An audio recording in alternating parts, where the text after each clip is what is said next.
দুয়ারে জল চলে এসেছে গো। দুয়ারে তো অনেক কিছুই আসছে, এখন দুয়ারে জলও চলে আসলো। অটো বলো, বাস বলো, হেঁটে বলো, রিকশায় বলো, যেখানেই যাও না কেন, তোমার পায়ের দুয়ারেই কিন্তু জল হাজির। সাঁতার কাটতে পারবে এই জলে। মনে হচ্ছিল নৌকা নিয়ে যদি বেরোনো যেত কতই না ভালো হতো, কিন্তু এই যে গাড়ি ঘোড়ার ঠেলায় তো নৌকাই পড়ে যেত, উপকাত হয়ে যেত নৌকা।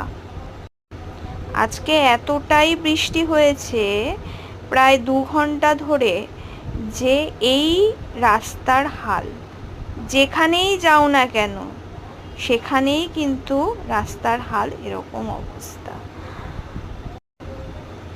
এটা হচ্ছে রাসবিহারী থেকে প্রায় ওই লেক মলের কাছাকাছি অবস্থা। এই দিকে একটু শুকনো থাকলেও লেক মলের আশেপাশের জায়গাটার পুরো বাজে অবস্থা, জলে জলাকার। জল হবে, বৃষ্টি হবে, তার জন্য তো আর মানুষের কাজ বন্ধ থাকবে না, কাজ তো করতেই হবে।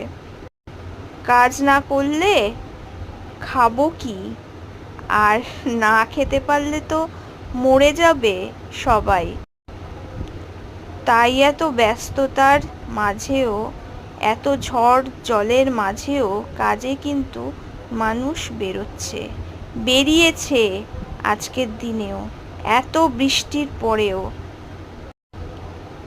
দেখো, ওই দেখতে পাচ্ছ ফুচকাওয়ালাও কিন্তু এই জলের সামনে দাঁড়িয়ে দাঁড়িয়ে ফুচকা বিক্রির জন্য তার গাড়িটাকে সাজাচ্ছে।